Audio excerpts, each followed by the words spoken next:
Yo, what's going on YouTube? It is your boy GZTV back with another video, and in this video we are going to be talking about all the close NBA games from Wednesday, March 6th. I mean, some of these nights haven't been super interesting. There haven't been that many close, good games that really matter. Um, I don't know. None of these games were really crazy that were close. But they were close games, so we're going to talk about it. We're going to first start with the Grizzlies 76ers. Jaren Jackson Jr. scores 30 points. Jake LaRavia drops 19. The Grizzlies win by 6 over the Sixers. Obviously, the Sixers are continuing to feel the pain without Joel Embiid. So obviously, the Philadelphia 76ers played without injured All-Stars Joel Embiid, Tyrese Maxey, and a pair of pivotal role players, Memphis Missed Ja Morant, Desmond Bane, and seemingly a longer list of injured players than the ones available to suit up. So, yeah, both of these teams are super shorthanded, and it's kind of the battle of the shorthanded teams. Santi Aldama was playing really good defense down the stretch.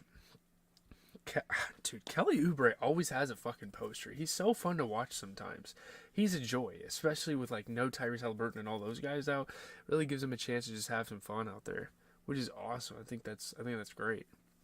Buddy Hield hit some threes. Santi Aldama was getting tough shots. Paul Reed was playing some good defense for the Sixers. But yeah, shout out to Jaren Jackson, 30 and 11, fantastic performance. 6 fucking blocks, good God. 19 and 13 off the bench for Jake LaRavia, who shot 50% from the three-point line, so that's always great. Looking at the Sixers, you get 17 and 11 out of Paul Reed, who shot 50% from three. 25 off the bench. Kelly Oubre continues to do some things off the bench. And honestly, not having Maxey or Embiid didn't really do much. Didn't really hurt them because I would say there was a pretty big off night from a guy like Tobias Harris. I don't know. It is what it is. They don't really have anybody to put in for him when he's having an off night. They're just that shorthanded, and they don't have really guys to dish it off to. I guess I don't know, man. It is what it is. It's the fucking Sixers. What do we expect? Moving on, we have the Clippers and the Rockets. So, I mean, at least the first part of the TNT doubleheader was pretty good, or was it ESPN? I don't remember. Tomorrow's TNT. I think tonight was ESPN. I am super hyped for tomorrow. We will get to that in a moment. But getting into Clippers Rockets, Kawhi Leonard has 28 points as the Clippers rally late for a 6-point win over the Rockets.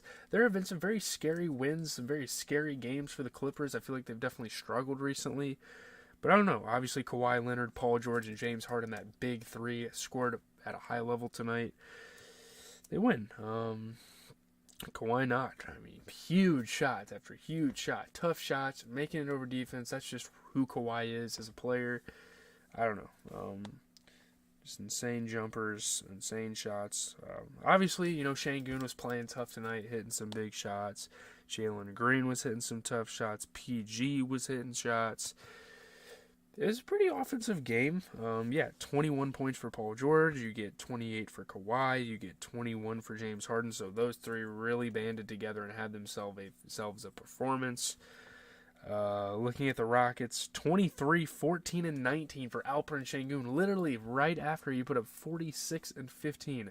Kind of crazy, man. He's had a crazy stretch. He's had a most improved caliber season, I think. I mean, people were talking about, those are the conversations that are starting to sprout in the NBA community about, most improved. But, dude, averaging 21, 9, and 5, would you ever expect Şengün to do that? I don't know. He was really the only guy that played super well. They didn't play that bad as a team. Obviously, you got to give a guy like Amin Thompson off the bench a break. Obviously, you want a little more from him offensively. He hustles. He does everything else, just like his brother's doing in Detroit. But I don't know. Moving on to the Bulls and Jazz. This is where things got heated, I guess. I don't know what the hell happened here. Pretty intense game. DeMar DeRozan scores 29. The Bulls barely beat the Jazz by 2. Really good wins for the Bulls recently. I know they've had some hard knocks. I know they lost to the fucking Pistons, which was extremely unacceptable. But this is a good win. This isn't a great team they're playing by any means. There's nothing special, but it was super intense. Yeah, man. DeMar DeRozan has been king of the fourth for the last 5 games. He has been going absolutely nuts. I look at my fantasy team, it's well, he's not having a good game. And all of a sudden, it's oh, okay, I'm locking that one in, Yeah, a great scoring night for DeMar DeRozan. Hit some huge shots down the stretch. Good stuff. Tough shots. Obviously, Alex Caruso being Alex Caruso and playing some good defense. Yeah, Colin Sexton could have won it, to be fair. He had a wide open shot at the buzzer, but Yeah, and then obviously I think it was like right after the game, things were escalating. He got into it with the fucking assistant coach. How is that even possible? Like, how do we fight? How do we get to the point where we're fighting assistant head coaches? I don't know about that. Or assistant coach, not assistant head, assistant coaches. Yeah, obviously, Jordan Clarkson was hyped after getting some dunks. But yeah, man, DeMar DeRozan, 29 points, continues to be huge. Shot 40% from three. You get a 23 and 12 performance from Vooch, who shot 33% from three. You get 25 points for Kobe White, who shot 60%.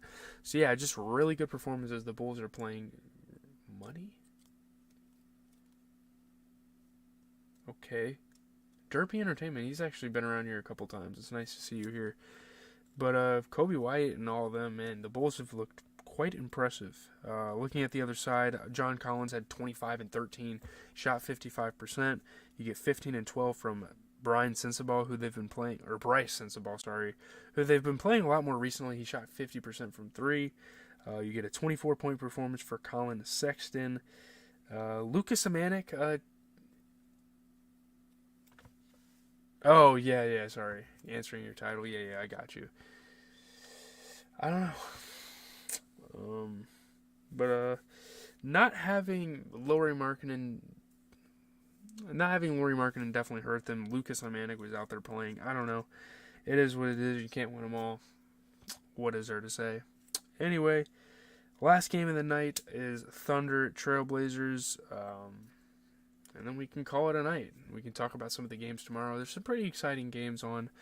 But talking about the Thunder Trailblazers, Shai Gilgeous-Alexander has 35. The Thunder hold off the Blazers by 8. Actually, he had 37. He had a huge scoring night. I mean, Shai consistently being a 30-and-up scorer night in, night out.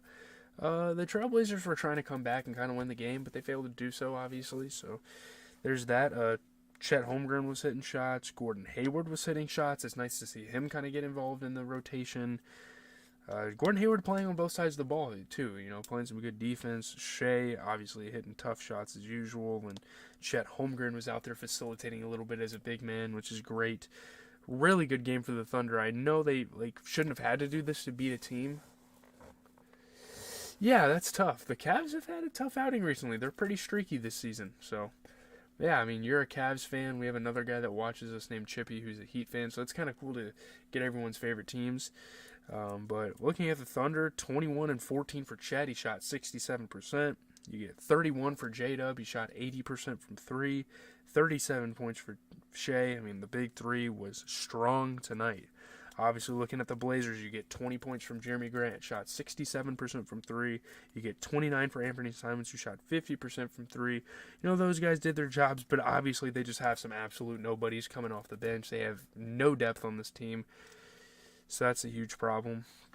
Looking at tomorrow, some pretty good games. My Celtics play the Nuggets. My goodness, I'm going to be watching that. Timberwolves play the Pacers. You get Heat, Mavs. Should be some fun stuff. Should be dope, when we come on here on the recap. There should be a lot to say. I mean, hopefully. Some of the primetime games have kind of disappointed. But that's going to do it. I'm out, guys. Yeah, man, the Cavs lost. I don't really care to talk about that, but yeah, I don't know what happened. I guess no Donovan Mitchell. Jared Allen continues to be consistent. Dean Wade is inconsistent, I guess, as a role player, but he shit on my Celtics, so... Yeah,